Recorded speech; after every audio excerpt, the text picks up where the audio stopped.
Good morning, ladies and gentlemen. What a privilege it is to be in a room full of out and proud libertarians. Great way to spend a Saturday. Thank you for inviting me. I'm not sure I picked the right topic. I decided I was going to speak on how to win the libertarian argument. And although I get into a lot of arguments as a libertarian, I'm not sure how many I actually win. But I want to share some thoughts with you about what I think the problems have been in putting the case for libertarianism, classical liberalism, free markets, and just one or two solutions that I think we might have going forward. What's the problem?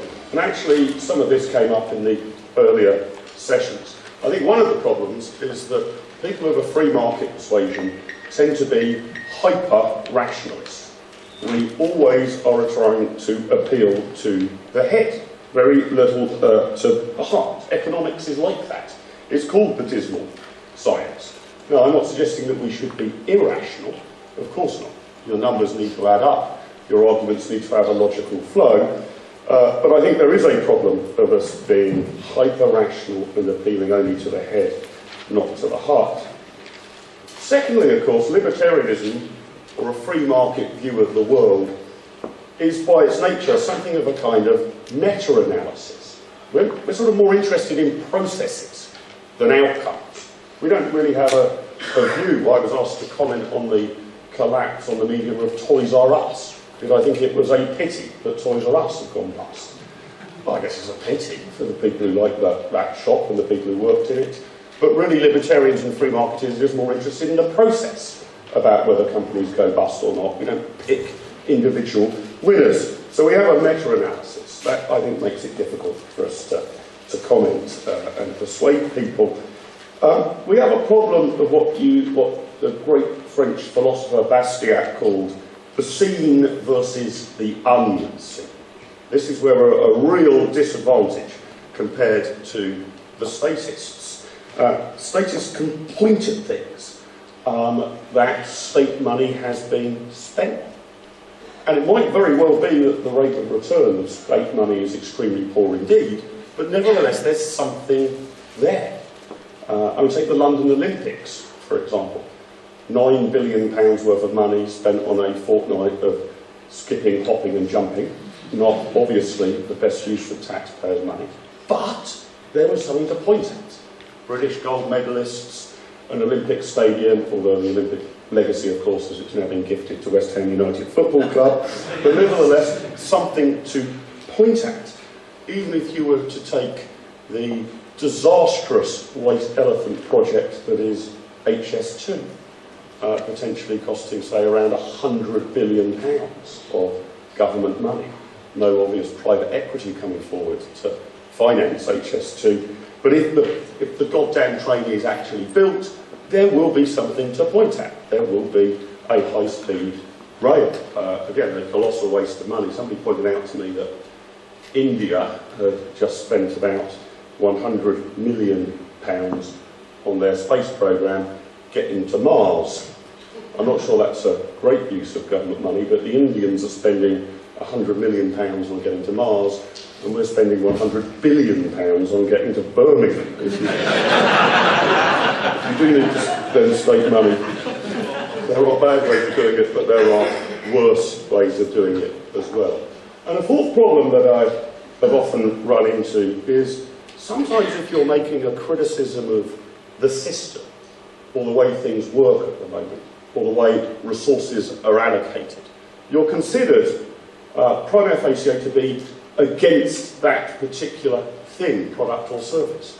So I can barely have an argument about reforming the National Health Service until somebody says to me, what have you got against healthcare, you evil bastard? Back in the 1960s, when the IEA was arguing that perhaps it wasn't a great idea for the state to run the motor car industry, the typical response was, what have you got against cars? When you suggest that perhaps in the modern era it's not justified to have the BBC as a public broadcaster forcibly paid for by a poll tax, you're asked, what have you got against Doctor Who? And so the problem is when you criticise the systems you're often considered to be against what those systems are trying to provide. It seems to me that those are really the range of problems that we face in trying to put forward a free market or libertarian case. And so statists in the argument in public debate often begin with a built-in advantage. I will do X, I will give you Y. And we actually argue much, much more about process. You'll know the old parable, if you give a man a fish, you feed him for a day. If you teach a man to fish, you feed him for life. Actually, I don't think that that's a perfect libertarian parable, to be honest. And the Atlas Network, which is an international network of libertarian and free market think tanks, take that one stage further. We shouldn't be going around teaching people to fish. We should just give them the space where they can teach themselves to fish, or indeed any other profession that they want. But giving a man a fish is still easier than explaining to somebody that you're going to give them the space in which they can teach themselves angling or some other profession or hobby. Just as an aside on that, when I was in the United States of America recently, and I was sat down with a very successful businessman, and I wanted to get a steer from this businessman about whether he was supportive or not of Donald Trump. And I suspected that this businessman was a Republican, but probably slightly hostile to Trump. And he said to me, Mark, I can actually sum up for you Donald Trump's philosophy in a very simple parable. And I said, oh, go on then. He said, well, a parable goes like this, and this basically sums up Trump's entire view of economics. If you give a man a fish, oh God, I've heard this so many times now. He said, no, bear with me. Trump's philosophy is this: if you give a man a fish, you feed him for a day. But if you deport a man, you don't need to feed him at all.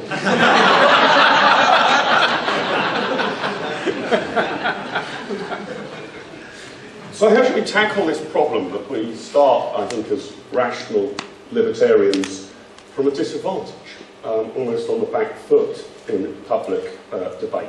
I've got a few ideas. The first is we need to tell and explain about our philosophy, tell people about it with stories, not theories. You can talk about, for example, I've mentioned the BBC already, you can stack up a pretty rational case that it misallocates resources, that the popular things it does shouldn't need a subsidy, and the unpopular things it does can't justify a subsidy. And you can point to the emergence of entirely marketised private platforms for broadcasting that are at least as successful as the BBC in producing drama and the rest of it. And you can have that very rational case. I think, however, if you want to win the argument about the BBC, you need to tell it in stories, not in theories. And although I think there's an interesting economic analysis to be had about broadcasting in the modern world, my key argument against the BBC is as follows. Non-payment of the licence fee is responsible for fully 10% of all criminal court cases in the United Kingdom. 10%. Until very recently, and it's still high on the list, non-payment of the licence fee was the single biggest cause of the imprisonment of women over the age of 40.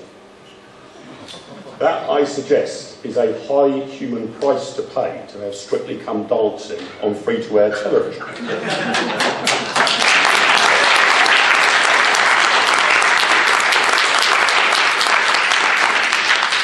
But I think it is those sort of stories, and particularly, and I don't think this comes naturally to libertarians, stories about victimhood and victims that actually resonate with people. That story about the amount of time our criminal courts are facing on this and the number of women who are thrown into prison over it is a story about victims and persecution, not a story about theories. More stories if we're going to win. Secondly, I think we need to, and it's attached to this, use emotions rather better. We've heard already some discussion about the scale of the debt and the deficit, and you can bamboozle people with numbers. Let's say the national debt, if you include liabilities, not just the balance sheet debt, is probably now about £6 trillion sterling. about £100,000 for every man, woman and child.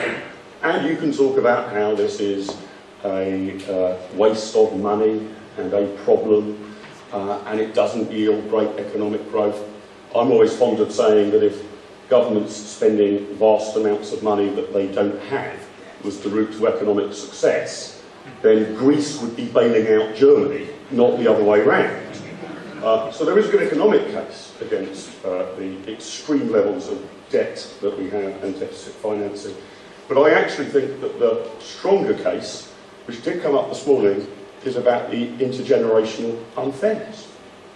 I always like winding up environmentalists when they say, sort of, what sort of world are we leaving for our kids to live in? So well, if you're worried about climate change, I'm not sure I am particularly worried about climate change, but if you are worried about climate change and pollution and the natural resources that our children, grandchildren, great-grandchildren and the unconceivable have, if you're worried about that, you should be apoplectic about the state of the public finances. It is an immorality that we are spending money on ourselves today and passing on the bill to people who have not yet even been conceived. And I think that moral and emotional case is at least as strong as any of the number crunching. My third tactic, which I enjoy, I'd like to think it works, but it's certainly fun, is to take the other side and to employ the strategy of reducto ad absurdum. That's to take their case to its logical conclusion. And usually if I leave a television or radio studio thinking I've won, it's probably because I've successfully done that.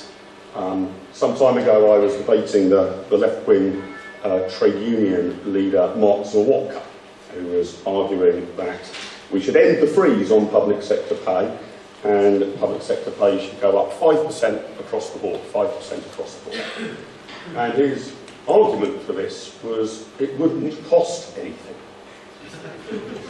Not that these people deserve a 5% pay rise, or their productivity had gone up by 5%, so their salary should go up by 5%, but it wouldn't cost anything, because by giving nurses and teachers and police officers an extra 5% in their pay packet, they would then take this money and spend it in local restaurants, down the local pub, shopping on the high street, and this would help the economy move forward and would stimulate economic growth. Rather than pointing out that this was pretty poor economics, in my view, I accused him of being very mean and tight-fisted for only asking for 5%. If 5% was going to have that sort of impact, why not a 10% rise, a 20% rise? Double everybody's salary. Let's put every public sector worker on 10 million a year. What could possibly go wrong? You get the same sort of argument about the minimum wage, that we can put the minimum wage up to £10 without any unemployment effects. Why stop there? £20 now, £100 now, £1 million a year. Let's just vote ourselves rich if there are no downsides. So I think we need to take the arguments that statists put forward and not just take them at face value, but point to the absurd logical conclusion to which they would eventually lead us. My fourth view is that, and again this has come up in this morning's session, is that libertarians and free marketeers need to be much more anti-establishment. We are not about promoting the status quo, we are about smashing it. The prevailing situation that we have in the UK and the Western world is not free market capitalism. It is a mixture of crony capitalism and social democracy, and it should be called out for what it is.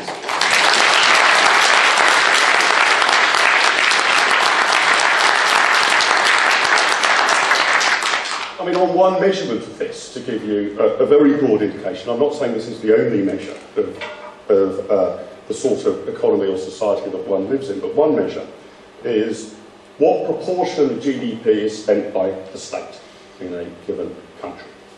Most economists agree, I mean the data is not conclusive, but most economists agree that the former Soviet Union had a state sector of about 70% of GDP, about 70% of national income. Of every 10 rubles spent, 7 the state spending, only about 3 in the 30% in the private sector.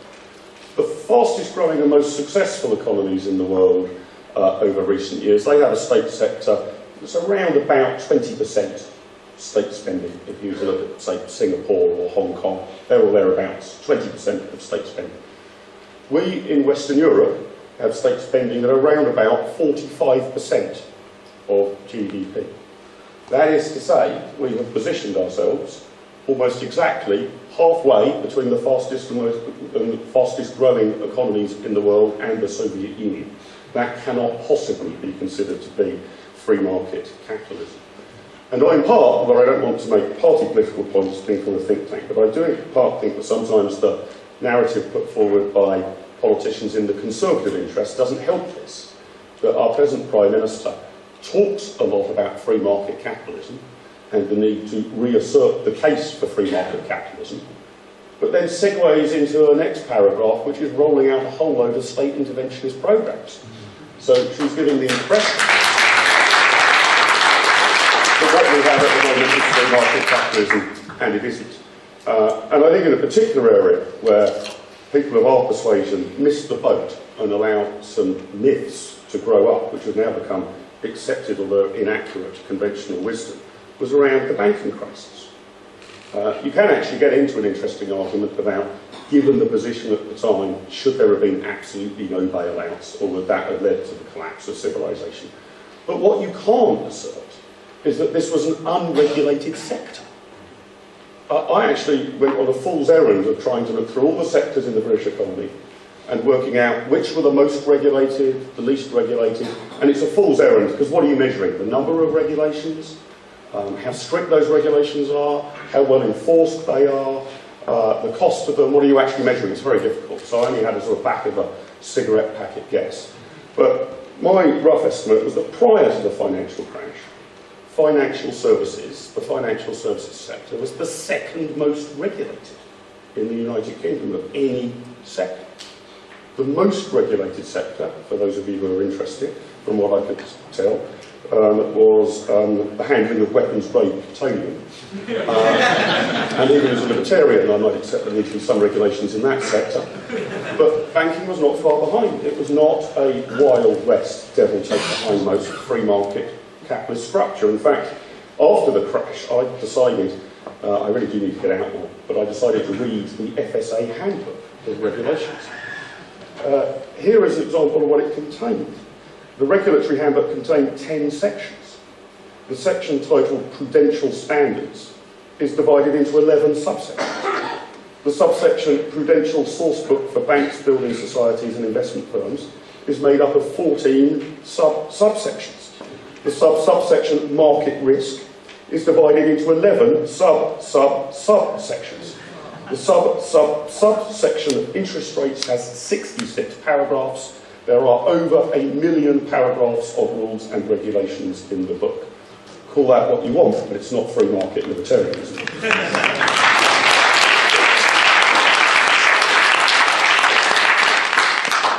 So I think we need to be more anti-establishment, and I think we also need to be a bit more anti-politics. And we should be on a rising tide here. Scepticism about our lords and masters, politicians and civil servants, has increased markedly over the last generation or two. If you were to go back to the 1950s, by and large, politicians are considered to be honest, trustworthy, acting in the national interest. It starts to dissipate a bit by the 70s or 80s. Now, politicians are almost universally reviled, possibly even unfairly so. But people don't trust politics, politicians, and the state as much as they did. So I think over and over again, our mantra has to be simply more power to the people, less power to politicians and bureaucrats. That needs to be the strapline and the tagline of every libertarian policy put forward. The last couple of thoughts. Language, terminology. The devil always has the best tunes. And I think that's been true of statists as well. Very good at picking words that then get real traction in our public debate. Again, our side of the argument tends to talk, I think, somewhat too rationally. But take the term austerity. How on earth can we describe what is going on at the moment as austerity? We're going to have 20 years of budget deficits. The cash debt has doubled. I mean, if this is austerity, what is largesse? We should be calling these sort of strategies, rather than falling for the language of the other side, living within our means, not things like austerity. They're very clever in a number of other ways as well. I get particularly infuriated now that in modern political discourse, the plural seems to have been eliminated. There are no longer medics, there's the medical community. There's no longer gays, there's the gay community. Even I actually heard on television the other day talking about prisons in America, the death row community.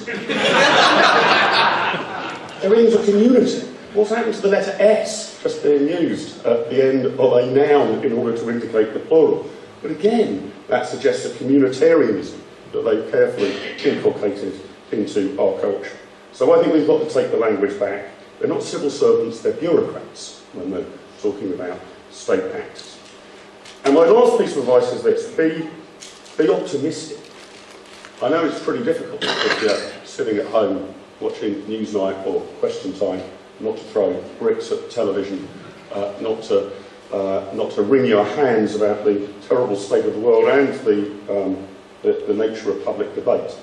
But if we're happy warriors, and if we're optimistic, and if we realise that there will be a lot of long, hard slog with just a few occasional dramatic leaps forward, then I think we have a better chance of succeeding.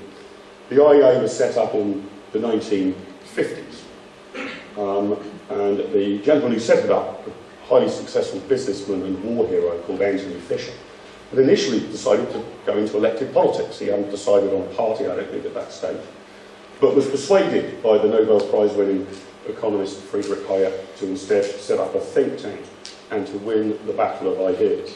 And Hayek warned Fisher that it would take 20 years to make any meaningful progress. And they began just by making the arguments. In fact, one of the first ever IEA pamphlets that was published was on the abolition of exchange controls. The state would limit how much money you could take in and out of the country. When that was published, the IEA were considered mad.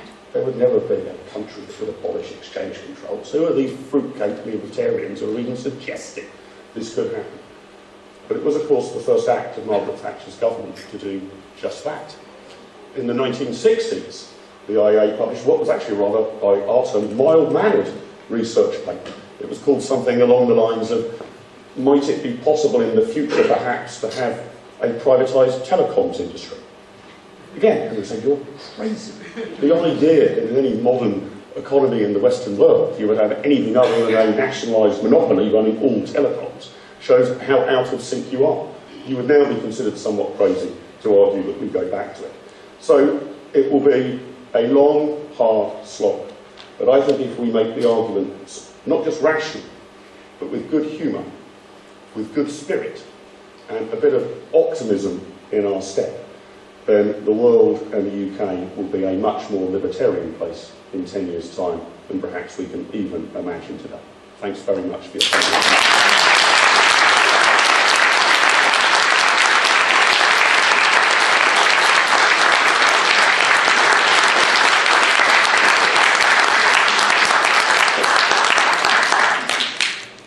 There is a microphone at the back. I don't know if we've got time for a question or two. We've got time for one question, and this microphone is just backed up with me. So this gentleman here has his hand up first. Hi Mark, Anthony Samrock. I did the Scottish Liberty podcast along with Tom Laird. Kind of old adage goes, you can't beat something with nothing. And as libertarians, we're always saying, well, I mean, how do you go out and say, we're not going to give you this, we're actually not going to give you anything, right? Vote for us.